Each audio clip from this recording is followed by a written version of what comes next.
Selama 4 tahun terakhir, nama Amorans itu benar-benar udah jadi salah satu sosok paling kontroversial sekaligus paling sukses di dunia streaming, bre. Di saat banyak streamer lain itu sibuk ngejar viewers dan sponsor, dia ini malah berhasil ngebangun kerajaan bisnisnya sendiri lewat live streaming. Dan yang bikin orang makin heran, penghasilannya itu bukan cuma jutaan rupiah atau ratusan ribu dolar, bre, tapi bisa nyentuh jutaan dolar setiap bulannya hanya dari siaran dan donasi para pengikutnya. Tapi pertanyaannya sekarang tuh bukan cuma soal seberapa kayanya dia. Pertanyaan yang lebih menarik adalah gimana caranya seorang perempuan biasa bisa berubah jadi salah satu streamer paling terkenal di internet. Dan yang lebih aneh lagi, kenapa di puncak ketenarannya itu dia malah sempat ngumumin pensiun dan ngilang dari sosial media. Nah, jadi di video kali ini kita bakal ngebahas sosok Amorans itu, streamer yang berhasil menghasilkan kekayaan luar biasa lewat streamingnya itu. Tapi dibalik semua popularitasnya ternyata nyimpen kehidupan pribadi yang jauh lebih rumit daripada yang orang-orang kira. Jadi ya udah, bre, tanpa lama-lama lagi langsung aja kita mulai ceritanya.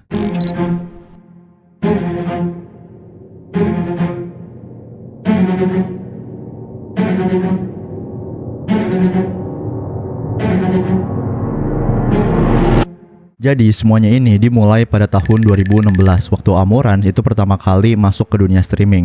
Awalnya dia sebenarnya tuh nggak beda jauh sama streamer gaming lainnya. Kontennya tuh masih normal, masih seputar game. Dan jujur aja waktu itu tuh belum ada sesuatu yang bener-bener bikin dia menonjol dibanding ribuan kreator lain di Twitch. Tapi masalahnya dunia streaming itu kan brutal, bre. Kalau lu terlalu biasa, orang tuh bakal cepat lupa sama lu. Dan kayaknya Amorans tuh sadar soal hal itu. Karena memasuki tahun 2021, arah kontennya ini mulai berubah drastis. Dia mulai ngelakuin berbagai hal kontroversial yang bikin namanya itu makin sering muncul di internet. Kontennya jadi bahan perdebatan di mana-mana. Banyak orang mulai nyerang dia, banyak juga yang ngebela dia. Tapi satu hal yang pasti, semua orang mulai ngomongin dia. Bahkan beberapa media terbesar di dunia itu ikut ngebahas fenomena dari Amorans ini. Nama dia pelan-pelan berubah dari sekedar streamer biasa jadi ikon kontroversi di Twitch. Tapi lucunya, semua drama itu ternyata nggak terlalu penting buat dia. Karena sumber uang terbesarnya Amorans itu bukan datang dari artikel berita atau popularitas semata, melainkan dari para penontonnya sendiri. Donasi yang masuk ke dia itu jumlahnya gila-gilaan, bre. Sampai pada akhir tahun 2021, uang yang dihasilin itu bahkan cukup buat beli sebuah pom bensin. Dan di titik itu, semua orang tuh mulai sadar kalau dunia streaming ini udah berubah. Ini bukan lagi soal main game di depan kamera, tapi soal gimana seseorang bisa ngubah perhatian internet jadi mesin uang yang luar biasa besar. Meski udah terkenal segitunya, Amorans ini tetap jadi sosok yang misterius. Hampir nggak ada yang tahu kehidupan pribadinya. Orang-orang cuma ngelihat personanya di internet, tapi nggak pernah bener-bener tahu siapa sosok asli di balik semua live stream ini dan kontroversi itu. Sampai akhirnya semuanya tuh berubah pada tahun 2022 dalam sebuah live stream yang bikin internet geger. Amorans itu tiba-tiba muncul sambil nangis dan mulai ngebongkar kehidupan pribadinya sendiri. Dia ngomong kalau selama ini dia ternyata emang udah punya suami, sesuatu yang bahkan itu nggak diketahui sama banyak fansnya. Tapi yang bikin situasinya ini makin gila adalah pengakuannya soal bagaimana suaminya ini diduga memaksa dia itu buat terus streaming. Bahkan lebih parah lagi, dia tuh bilang kalau uang yang dia hasilin selama ini juga dikontrol dan dipindahin ke rekening suaminya, bre. Dan sejak saat itu internet langsung berubah total. Orang-orang yang sebelumnya tuh cuma ngelihat Amorans sebagai streamer kontroversial itu mulai bertanya-tanya, siapa sebenarnya pria di belakang semua ini? Kenapa seseorang yang kelihatannya tuh punya semua hal di dunia malah hidup di bawah tekanan kayak gitu? Dan kalau dia akhirnya berhasil lepas dari hubungan tersebut, kenapa kontennya tetap kagak banyak berubah? Nah, buat ngerti semua ini, kita harus balik jauh ke awal kehidupannya Amorans, bahkan sebelum dia terkenal di internet. Nama asli dari Amorans sendiri itu adalah Caitlyn Siragusa, dan dia lahir di Texas pada tahun 1993. Waktu kecil, Caitlyn sendiri ini dikenal cukup dekat sama keluarganya, tapi kedekatan itu justru makin kuat ketika keluarganya mulai berpisah dan situasi rumahnya berubah jadi kagak stabil. Dia pernah cerita kalau setelah itu dia lebih banyak tumbuh bersama kakak laki-lakinya yang menurut dia punya sifat cukup kasar waktu muda. Menurut Caitlyn, kakaknya itu kayak mengalami middle child syndrome, kondisi di mana seorang anak merasa nggak dapat perhatian sebanyak adiknya tapi juga nggak dihargai seperti anak tertua. Dan karena itu hubungan mereka dulu itu sering dipenuhi sama konflik kecil dan perlakuan yang kagak menyenangkan. Tapi bukan cuma masalah keluarga aja, bre. Masa kecilnya Caitlyn sendiri itu juga penuh keterbatasan ekonomi. Bahkan dalam salah satu wawancara wawancara dia pernah bilang kalau keluarganya ini waktu itu cukup miskin sampai-sampai dia tuh hampir nggak pernah keluar rumah. Bukan karena nggak mau, tapi karena emang nggak punya uang buat pergi kemana-mana. Dan mungkin justru dari kehidupan kayak gitulah muncul ambisi besar buat keluar dari keadaan dan membangun hidup yang benar-benar berbeda. Dan tambahan dia juga menderita dari kesepian dan kesulitan untuk mendapatkan teman yang sesungguhnya. Itulah kenapa dia benar-benar suka sama binatang. Itu karena tadi keterbatasan ekonominya dari keluarganya sendiri yang membatasi dia untuk banyak ikut aktivitas di luar. Di masa-masa remajanya, Amorans itu masih menderita dari yang namanya bullying, bre, karena fokusnya dia ke belajar dan kecintaannya terhadap video game. Ini mengarahkan dia untuk drop out aja dari sekolah dan mulai bisnis jadi penghibur di acara anak-anak, lalu juga mendesain kostum untuk party anak-anak. Karena hidup dalam kondisi serba kekurangan itu, Caitlyn juga akhirnya mulai nyari cara buat ngasilin uang sendiri sejak muda. Dan uniknya jalur yang dia pilih waktu itu sama sekali nggak ada hubungannya sama dunia streaming. Dia tuh mulai bikin kostum pesta secara manual dan ngejualnya sedikit demi sedikit sampai akhirnya bisa ngumpulin cukup uang buat ngebangun bisnis kecilnya sendiri. Setelah itu dia bahkan buka bisnis kedua yang fokus bikin kostum untuk hewan peliharaan, bre. Jadi sebelum dikenal sebagai Amorans, dia ini sebenarnya lebih dulu hidup sebagai seorang pembuat kostum yang kerja keras dari nol. Tapi semuanya tuh mulai berubah pada tahun 2016 waktu Twitch tiba-tiba ngasih dia tawaran buat bikin akun di platformnya mereka. Dan mungkin pada saat itu nggak ada yang nyangka kalau keputusan kecil itu nantinya bakal sepenuhnya ngubah hidup dia. Amorans itu akhirnya menerima tawaran tersebut dan mulai live streaming di Twitch. Tapi awal perjalanannya tuh jauh dari kata sukses, bre. Viewernya masih sedikit, namanya juga belum dikenal, dan dia masih tenggelam di antara ribuan streamer lain yang juga berebut perhatian internet. Karena itulah dia belum bisa sepenuhnya ninggalin bisnis kostumnya. Tapi justru dari situlah muncul ide yang nantinya jadi salah satu identitas terbesarnya. Dia mulai bikin kostum khusus buat dipakai saat live stream. Dan makin lama kostum-kostum itu makin berani dan makin provokatif. Sampai akhirnya Twitch berkali-kali nge-ban akun Amorans karena dianggap melanggar aturan platform akibat pakaian yang terlalu terbuka. Tapi ban-nya tuh ban sementara, bre, bukan ban permanen. Tapi anehnya setiap kali dia di ban ini, beberapa bulan kemudian Twitch itu malah ngebolehin dia balik lagi kan. Dan siklus itu akhirnya terus berulang. Di ban, viral, balik lagi, terus makin terkenal. Seiring waktu, Amoran ini mulai ngerti satu hal penting tentang internet, yaitu kontroversi bisa jadi mesin perhatian paling kuat. Dia kembali streaming dengan intensitas yang makin gila. Kadang dia live streaming lebih dari 12 jam nonstop cuman untuk mempertahankan engagement dan terus muncul di algoritmanya Twitch. Perlahan tapi pasti ribuan followers itu mulai berdatangan, donasi makin besar, viewers makin tinggi, dan dia juga mulai kolaborasi sama streamer-streamer besar lainnya.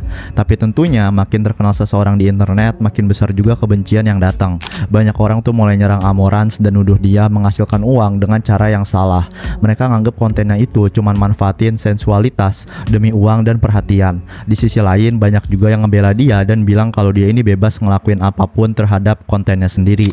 Dan dari situ nama Amorans itu berubah jadi perang opini di internet.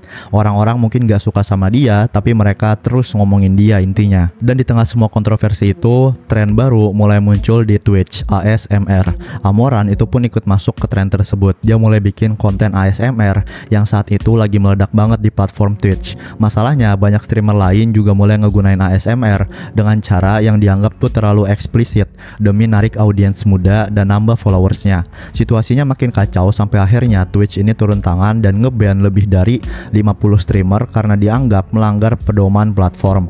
Tapi lagi-lagi Amorans ini selalu kelihatan selangkah lebih depan. Saat Twitch mulai makin ketat, dia langsung buka akun OnlyFans, bre. Dan keputusan itu ternyata jadi salah satu langkah paling nguntungin dalam hidupnya. Walaupun ya kayak begitu ya isinya OnlyFans mah. Dari sana Amorans itu dilaporkan bisa ngasilin lebih dari $1 juta per bulannya. Jumlah uang yang bahkan sulit dibayangin sama banyak orang hanya dari konten internet. Yang bikin situasinya makin rumit, semua ini dilakuin tanpa dukungan keluarganya sendiri. Dalam banyak wawancara, Amorans itu pernah cerita kalau keluarganya ini sangat religius. Jadi apa yang dia lakuin di internet itu jelas bertentangan sama nilai-nilai yang dia tumbuhi sejak kecil. Tapi pada titik itu, sepertinya semua penolakan itu udah gak terlalu berpengaruh lagi buat dia. Karena dunia yang sekarang dia jalanin udah ngasilin jutaan dolar dan popularitas yang luar biasa besar. Bahkan di satu kesempatan dia pernah bilang kalau dia tuh menyesal kagak masuk ke platform OnlyFans itu lebih awal. Dan dari inilah itulah semuanya tuh mulai berubah jadi jauh lebih gelap bre. Karena makin besar ketenarannya Amorans ini, makin banyak juga orang aneh yang mulai terobsesi sama dirinya. Dia beberapa kali ngalamin kasus stalking dan pelecehan dari penggemarnya sendiri. Bahkan ada laporan soal seseorang yang diduga sampai nekat masuk ke rumahnya dan nyoba ngebakar. Belum lagi banyak followers lain yang mulai ngikutin dia di tempat umum atau nyoba ngedatengin rumahnya secara langsung. Di titik ini kehidupan Amorans itu mulai kelihatan kayak sisi paling ekstrim dari budaya internet modern. Di satu sisi dia punya uang, ketenaran, dan jutaan penggemar, tapi di sisi lain dia juga kehilangan privasi dan terus hidup dengan rasa waspada terhadap orang-orang yang terlalu terobsesi dengannya. Tapi yang bikin banyak orang heran, semua kejadian itu ternyata kagak bikin dia berhenti bre. Sebaliknya, Amorans ini malah terus mendorong dirinya lebih jauh lagi demi mempertahankan perhatian internet. Kontennya makin aneh, makin absurd, dan makin dibuat untuk viral. Dan mungkin salah satu aksi paling terkenal sekaligus paling bizar yang pernah dia lakuin adalah ketika dia mulai ngejual toples yang katanya berisi kentutnya sendiri bre. Dan yang bikin internet makin gak percaya lagi, ide absurd itu ternyata sukses besar. Laku anjir toples isi kentut. Toples-toples yang katanya berisi kentut Amorans itu laku lebih dari 1000 buah bre. Kedengerannya emang kayak lelucon internet yang kelewatan aneh gitu ya. Kenapa pada beli anjir? Tapi orang-orang tuh bener rela keluar uang buat beli barang kayak gitu. Belakangan Amorans sendiri ngaku kalau dari ide tersebut dia berhasil ngasilin lebih dari 100.000 dolar. Dan tentu aja begitu cerita ini viral, seluruh internet itu langsung meledak. TikTok, Instagram, sampai Twitch itu sempat nge-ban akun-akunnya sementara waktu gara-gara kontroversi yang udah terlalu besar. Tapi kayak biasa, setiap kali dia di-ban, namanya tuh justru makin terkenal. Dan makin banyak orang mulai sadar kalau Amorans ini bukan sekedar streamer biasa lagi. Dia udah berubah jadi simbol budaya internet modern, tempat dimana perhatian, kontroversi, dan uang semuanya itu bercampur jadi satu. Tapi dibalik semua kegilaan itu bre, di tahun 2022, akhirnya itu jadi titik dimana persona internet Amorans ini mulai retak di depan publik. Dalam sebuah live stream yang sekarang dianggap salah satu momen paling disturbing di dunia streaming, Amorans itu tiba-tiba terlihat bertengkar dengan seseorang lewat telepon saat live streamnya itu masih jalan. Dan orang itu ternyata adalah suaminya sendiri. Ribuan penonton itu langsung ngedengar gimana pria tersebut ngomong dengan nada marah, mengontrol, dan terkesan mengancam dirinya secara langsung di depan kamera. Situasinya bener-bener bikin suasana live stream ini berubah total. Yang awalnya cuma siaran biasa, tiba-tiba terasa kayak orang lagi nyaksiin masalah rumah tangga yang seharusnya terjadi di balik pintu tertutup kan. Dan karena semuanya itu terjadi live tanpa sensor, internet langsung panik dan mulai bertanya-tanya, siapa sebenarnya pria ini? Foto-fotonya tuh mulai bocor ke internet, tapi identitas aslinya masih misterius. Sampai akhirnya dokumen hukum dan laporan polisi terkait perselisihan mereka itu mulai beredar online. Dari situ muncul tuh tuduhan kalau pria tersebut diduga selama ini mengeksploitasi Amorans secara emosional dan finansial demi uang. Bahkan salah satu syarat dalam hubungan mereka disebut-sebut adalah nggak boleh ada siapapun yang tahu tentang keberadaan sang suami ataupun hubungan mereka. Dan kalau itu benar, semuanya tiba-tiba jadi masuk akal bre. Karena selama bertahun-tahun Amorans sendiri memang selalu terlihat kayak sosok internet yang sendirian gitu, single. Dia berkali-kali nyangkal kalau dirinya ini menikah atau bahkan punya hubungan serius. Tapi setelah live stream itu muncul, banyak orang mulai melihat masa lalunya dari sudut pandang yang berbeda. Setelah siaran tersebut viral, seorang pria yang katanya bekerja dengan Amorans dilaporkan nyoba hubungin polisi untuk ngelaporin perilaku suaminya. 2 hari kemudian Amorans kembali live stream dan mulai cerita lebih jauh soal gimana dirinya ini diduga dipaksa memakai pakaian terbuka demi ngedapetin lebih banyak viewers dan juga uang. Dan dari situ internet langsung terpecah jadi 2 kubu. Banyak penonton, streamer, dan youtuber yang bersimpati sama dirinya. Mereka melihat Amorans ini sebagai korban eksploitasi yang selama ini hidup di bawah kontrol seseorang. Tapi di sisi lain ada juga orang-orang yang mulai curiga kalau semua drama ini cuma bagian dari strategi publisitasnya. Mereka percaya Amorans ini dan suaminya sebenarnya tuh masih bekerja sama diam-diam dan sengaja manfaatin kontroversi demi mempertahankan perhatian publik serta jumlah followers. Yang bikin teori itu makin liar adalah sikap Amoransnya sendiri setelahnya ini. Karena dalam wawancara dan penampilan publik berikutnya, dia tuh hampir selalu menghindari pembahasan soal suaminya. Dia kayak sengaja menutup rapat topik tersebut, padahal dia sendiri itu awalnya yang live streaming kan. Kalau ditarik lebih jauh lagi, sebenarnya tanda-tanda ini udah ada sejak lama. Dalam beberapa wawancara lama, Amorans itu memang berkali-kali membantah bahwa dirinya ini menikah atau punya pasangan. Dan di dunia streaming, hal kayak gitu sebenarnya cukup umum, bre. Banyak streamer itu sengaja nyembunyiin hubungan mereka karena takut kehilangan followers atau ngerusak image online yang mereka bangun. Tapi kontroversinya belum berhenti sampai situ. Belakangan muncul lagi foto bocoran dari tahun 2018 yang nunjukin Amorans bersama pria yang sama yang diduga adalah suaminya. Reaksi Amorans waktu itu cukup agresif. Dia dilaporin ngambil langkah hukum terhadap orang yang nyebarin foto tersebut. Bahkan menurut rumor yang beredar online, dia tuh terus memburu si penyebar foto sampai akhirnya berhasil mendapatkan akses ke channel YouTube orang itu dan membuatnya ditutup permanen. Dan kayak biasa, semakin banyak dia mencoba menutupi sesuatu, internet itu malah makin penasaran. Lalu pada tahun 2023 semuanya akhirnya makin jelas setelah sebuah sertifikat pernikahan itu dipublikasikan ke internet. Dokumen itu menunjukkan adanya pernikahan antara Amorans dan pria bernama Nick Lee. Sosok yang selama ini terus dikaitkan dengannya. Beberapa waktu kemudian, Amorans akhirnya mengonfirmasi kalau dirinya dan Nick Lee ini udah bercerai. Dia juga bilang kalau kedepannya kontennya itu bakal berubah jadi lebih baik. Tapi masalahnya menurut banyak kritik hampir gak ada perubahan besar sama sekali. Kontennya masih kerasa mirip, strateginya masih sama, dan metode yang bikin dia terkenal dulu itu tetap terus dipakai. Dan karena itulah teori-teori lama kembali muncul. Banyak orang mulai percaya kalau cerita perceraian tersebut mungkin dibesar-besarkan atau seenggaknya digunakan untuk menutupi bagian tertentu dari hubungan mereka sambil tetap ngejaga image dan jumlah followers. Karena pada akhirnya di dunia internet modern itu, bre, drama pribadi bisa aja berubah jadi alat marketing paling efektif. Tapi Amorans ini punya penjelasannya sendiri. Menurut dia, alasan kenapa dia terus bekerja dan terus mempertahankan kontennya walaupun katanya udah cerai adalah karena tujuan akhirnya itu jauh lebih besar. Dia bilang kalau suatu hari nanti dia pengen membangun pusat penyelamatan dan perlindungan hewan. Dan meskipun pada tahun 2023 aja dia dilaporin ngehasilin lebih dari 2 juta dolar, Amorans itu tetap merasa uangnya yang sebanyak itu masih belum cukup buat ngewujudin mimpi jangka panjangnya. Dan mungkin disitulah hal paling aneh dari keseluruhan cerita ini, bre. Di satu sisi, internet tuh masih melihat Amorans sebagai simbol kontroversi, eksploitasi, dan budaya viral serta model OnlyFans yang kelewat absurd gitu.